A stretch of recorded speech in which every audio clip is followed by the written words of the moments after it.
நித்யானந்தா அறக்கட்டளை போலியானது. கலிபோர்னியா நீதிமன்றம் அதிரடி தீர்ப்பு.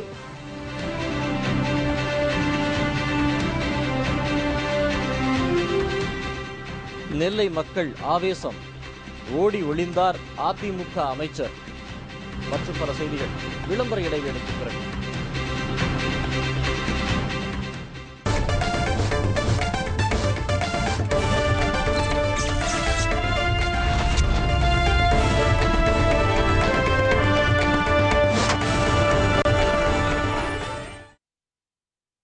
செய்திகள் தொடர்கின்றன. வேத பல்கலைக்கழகம் அமைக்க தொண்டர் ஒருவர் கொடுத்த நன்கொடையை தவறாக பயன்படுத்திய குற்றச்சாட்டில் நித்யானந்தாவின் அறக்கட்டளை மோசடியானது என்று கலிபோர்னியா நீதிமன்றம் தீர்ப்பு கூறியுள்ளது. உலகம் முழுவதும் ஆன்மீக சாம்ராஜ்யத்தை நிறுவி வலம் வந்தவர் நித்யானந்தா. ஆனால் தனிப்பட்ட வாழ்க்கையில் நடத்திய அந்தரங்க சேட்டைகளால் மிகவும் மோசமான நிலைக்கு அவர் தள்ளப்பட்டார். இந்நிலையில் அமெரிக்க வாழ் இந்தியரும் பிரபல தொழிலதிபருமான பாபட் லால் சாவ்லா என்பவரிடம் கடந்த 2005ஆம் ஆண்டு லாஸ் ஏஞ்சல்ஸ் நகரில் வேத பல்கலைக்கழகம் நிறுவ உள்ளதாக கூறி 9,35,00,000 ரூபாய் பணம் நன்கொடையாக பெற்றுள்ளார் நித்யானந்தா. இதற்கிடையே நித்யானந்தா ரஞ்சிதா சிடி வெளியானதை பார்த்ததும் பாபட்லால் தாம் கொடுத்த பணத்தை திரும்ப தருமாறு கேட்டுள்ளார். ஆனால் பணத்தை திரும்ப தராததால் பாபட்லால் கலிபோர்னியா நீதிமன்றத்தில் வழக்கு தொடர்ந்தார். வழக்கை விசாரித்த நீதிபதி நித்யானந்தா பவுண்டேஷன் அமெரிக்க நிதி சட்டப்படி செயல்படாததால் அது ஒரு மோசடி நிறுவனம் என்றும் இந்த நிறுவனத்தில் ஏமாற்றப்பட்ட பாபட்லால் சாவ்லாவுக்கு நித்யானந்தா அறக்கட்டளை பணத்தை திரும்பத் தர வேண்டும் என்றும் தீர்ப்பு வழங்கியுள்ளார். மேலும் இந்த வழக்கின் தண்டனை விவரம் வரும் 19ஆம் தேதி அறிவிக்கப்படும் என்றும் கலிபோர்னியா நீதிபதி தெரிவித்துள்ளார். நித்யானந்தாவிற்கு அமெரிக்க நீதிமன்றம் கொடுத்த தீர்ப்பிற்கு பிறகாவது மதுரை ஆதீனம் சுதாரித்துக் கொண்டு இளைய ஆதீன பட்டத்தை நித்யானந்தாவிடம் இருந்து பறிக்க வேண்டும் என்று நெல்லை கண்ணன் கூறியுள்ளார். திருநெல்வேலியில் மக்கள் எதிர்ப்பதை அடுத்து அதிமுக அமைச்சர் மக்களை சந்திக்க மறுத்தார். அதிமுக சட்டமன்ற உறுப்பினர் நயினார் நாகேந்திரன் முற்றுகையிடப்பட்டார். நெல்லையில் தாமிரபரணி ஆற்றை ஆக்கிரமித்து கட்டப்பட்டதாக கூறி 500க்கும் மேற்பட்ட வீடுகள் இடிக்கப்பட்டன. முன்னறிவிப்பின்றி வீடுகள் இடிக்கப்பட்டதால் அங்கு வசித்தவர்கள் குடும்பத்துடன் வீதிகளில் வசிக்கும் நிலை ஏற்பட்டுள்ளது. இதனால் பாதிக்கப்பட்ட மக்கள் இன்று நெல்லை சுற்றுலா மாளிகையில் தங்கியிருந்த பிற்படுத்தப்பட்டோருக்கான நலத்துறை அமைச்சர் முகமது ஜான் அவர்களை சந்தித்து மனு கொடுக்க முயன்றனர். மக்கள் ஆத்திரத்துடன் வருவதை அறிந்த அமைச்சர் பொதுமக்களை சந்திக்க மறுத்தார். அமைச்சரை சந்திக்க அனுமதி மறுத்த போலீசார் மக்களை தாக்க முற்பட்டனர். இதனால் போலீசாருக்கும் பொதுமக்களுக்கும் இடையே தள்ளுமுள்ளு ஏற்பட்டது. இந்நிலையில் அமைச்சரை சந்திப்பதற்காக அங்கு வந்த அதிமுக சட்டமன்ற உறுப்பினர் நயினார் நாகேந்திரனை முற்றுகையிட்ட மக்கள் வாக்குவாதத்தில் ஈடுபட்டனர்.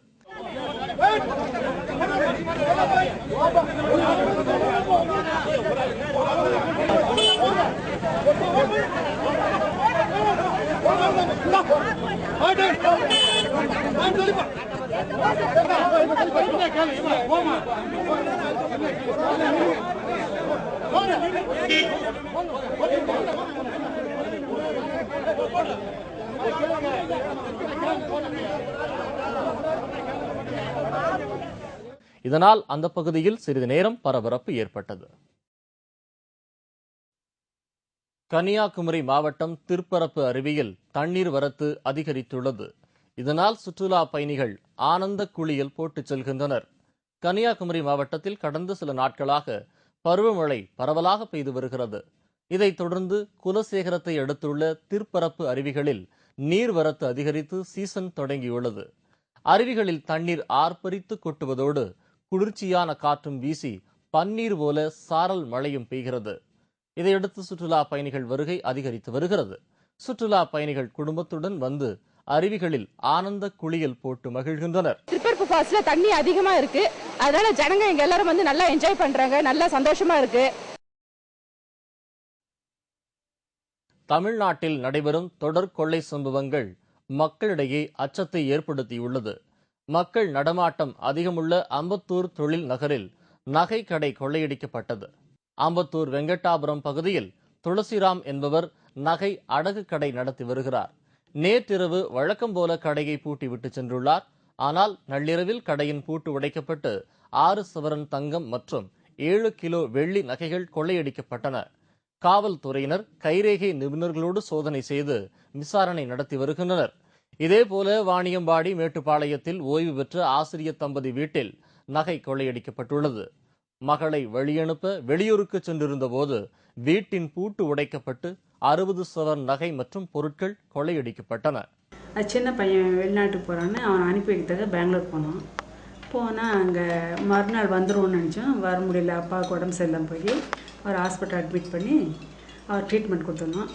நேற்று 6 மணிக்கு மாலை 6 மணிக்கு தான் அது ரிசல்ட்லாம் வந்தது. அவர் கூப்பிட்டு வரும்போது 10:45 இங்கே மணி வரும்போது அது வந்து பார்த்தா அந்த 2 கேட்டும் இரும்பு கேட்டுங்க, ரெண்டும் பூட்டி இருக்குது. உள்ளே வந்து பூட்டு திறந்துருக்குது. உள்ளே வந்து பார்த்தா பீரோ உடச்சி திறந்துருக்குது. கட்டில் மலையெல்லாம் குப்பை மாதிரி போட்டு வச்சுருந்தாங்க. வந்தவாசி சலுக்கை கிராமத்தில் டீ கடை நடத்தி வரும் ராஜமாணிக்கம் என்பவர் இன்று வங்கி ஒன்றில் நகையை அடகு வைத்து 2,25,000 ரூபாயை பெற்றார். பணத்தை இருசக்கர வாகனத்தின் பெட்டியில் வைத்துக் கொண்டு சென்று கொண்டிருந்தார். பேருந்து நிலையம் அருகில் வாகனத்தை நிறுத்திவிட்டு சென்றிருந்த போது அதிலிருந்து பணம் கொள்ளையடிக்கப்பட்டது. இதுகுறித்து போலீசார் வழக்கு பதிவு செய்து விசாரித்து வருகின்றனர். வந்தவாசியில் கரூர் பேங்க்கு வந்தேன். அங்கே வரும்போது எதிர் விட்டு ராஜா விட்ட மகன் நான் கூப்பிட்டு வந்து அவங்களுக்கு கூட்டு போய் நகை வச்ச உடனே நகை வச்சு தான் அதை அவங்க 118 கிராம் வச்சதுக்கு 2,25,000 கொடுத்தாங்க. அவங்க 600 ரூபாய் பிடிச்சிக்கின்னு நிச்சயத்தை கொடுத்தாங்க. நாங்கள் அங்கே உட்காந்து எண்ணெய் அந்த ஏடிஎம் கார்டு காசு எடுத்தாங்க. அந்த இடத்துல நாங்கள் உட்காந்து எண்ணி எடுத்து பேக்கில் வச்சுக்கின்னு வண்டியில் வச்சுட்டு கிளம்பி வந்தேன்.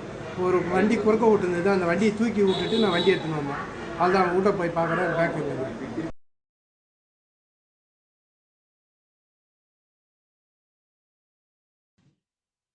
கூடங்குளம் அணுமின் திட்டம் தொடர்பாக அந்த பகுதி குக்கிராமம் ஒன்றில் மக்களுக்கு அவசர கால தற்காப்பு பயிற்சி கொடுக்கப்பட்டதாக மாவட்ட நிர்வாகம் கொடுத்த அறிக்கை பொய்யானது என்று உண்மை கண்டறியும் குழுவினர் பரபரப்பான தகவலை வெளியிட்டுள்ளனர். கூடங்குளம் அணு உலைகள் எதிராக போராட்டம் நடந்து வரும் சூழ்நிலையில் அணுமின் திட்டம் பாதுகாப்பானதுதான், அதனால் ஏற்படக்கூடிய ஆபத்திலிருந்து காத்துக் கொள்வதற்கான அவசரகால பயிற்சி அந்த பகுதியில் உள்ள நக்கநேரி கிராமத்தில் நடந்துள்ளதாக மாவட்ட ஆட்சியர் அறிக்கை கொடுத்திருந்தார். அந்த அறிக்கை குறித்து மக்கள் சிவில் உரிமை குழுவினர் சம்பந்தப்பட்ட கிராமத்திற்கு சென்று பொதுமக்களிடம் விசாரித்தனர். ஆனால் அந்த ஆய்வின் போது அப்படிப்பட்ட அவசரகால பயிற்சி ஏதும் தங்களுக்கு கொடுக்கப்படவில்லை என்று அந்த பகுதி பொதுமக்கள் தெரிவித்ததாக உண்மை கண்டறியும் குழுவினர் தெரிவித்துள்ளனர். உண்மையிலே அந்த பகுதியிலே சென்று எங்கள் மக்கள் சிவில் உரிமை கழகத்தை சார்ந்த அந்த குழு ஆய்வு செய்த பொழுது அப்படி ஒரு பயிற்சி தரவே இல்லை. அது என்னவென்றே எங்களுக்கு தெரியாது. அடுத்த நாள் பத்திரிகைகளில் பார்த்து தான் நாங்கள் அப்படி ஒரு பயிற்சி கொடுத்ததாக தெரிந்து கொண்டோம். உண்மையிலே அந்த கள அளவிலே அப்படி ஒரு பயிற்சியை தரவே இல்லை. ஆக ஒரு ஒட்டுமொத்தமான பொய்யை மாவட்ட நிர்வாகமும் இந்த கூடாங்குளம் அணுசக்தி கழகமும் எனர்ஜி என்று சொல்லக்கூடிய அந்த அணுசக்தி துறையை சார்ந்தவர்களும் சேர்ந்து கூட்டாக சேர்ந்து செய்திருக்கிறார்கள். இது கண்டிக்கத்தக்க ஒன்று. சம்பளம் வழங்குவதில் காலதாமதம் செய்து வருவதை கண்டித்து காரைக்கால் நகராட்சி மற்றும் ஊராட்சி ஒன்றிய பணியாளர்கள் ஆர்ப்பாட்டம் நடத்தினர். உள்ளாட்சித்துறை துணை இயக்குநர் அலுவலகம் முன்பு நடைபெற்ற ஆர்ப்பாட்டத்திற்கு நகராட்சி மற்றும் ஊராட்சி ஒன்றிய சம்மேளன தலைவர் ஜெயில்சிங் தலைமை வகித்தார். ஆர்ப்பாட்டத்தில் உரிய காலத்தில் பணியாளர்களுக்கு சம்பளம் வழங்க வேண்டும் என்று கோஷங்கள் எழுப்பப்பட்டன.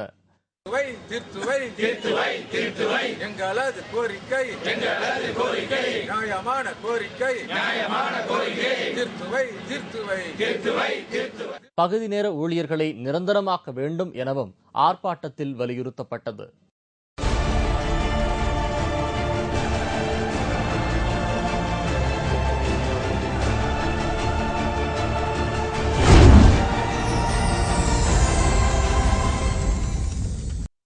ஆச்சரியம், ஆனால் உண்மை. சாதாரணமாக தேங்காயை கத்தியால் உடைப்பதற்கே அரை நிமிடம் ஆகிவிடும். ஆனால் இங்கு ஒருவர் மேஜையில் வரிசையாக அடுக்கி வைத்துள்ள 60க்கும் மேற்பட்ட தேங்காய்களை ஒரு நிமிடத்தில் ஒவ்வொன்றாக தனது கையாலேயே கத்தியால் உடைப்பது போல உடைத்து தள்ளும் ஆச்சரியமான காட்சியை பாருங்கள். And he's off. Just look at his confidence. He's certainly not coconut shy. He's missed one, but that's not going to deter him. He's back on track. This must be incredibly painful. 15 seconds and no real problems yet. And already he's up to about 18 coconuts. That's more than 1 per second. Oh, 5 on the trot that didn't break. I hope this isn't all going to be in vain. 10 seconds and you can still see that Peter has really slowed down. His hand must be aching big time. One final big push. 3, 2, 1, 0. It's all over. Yes, what an effort. Take the applause, my friend. He's certainly feeling confident.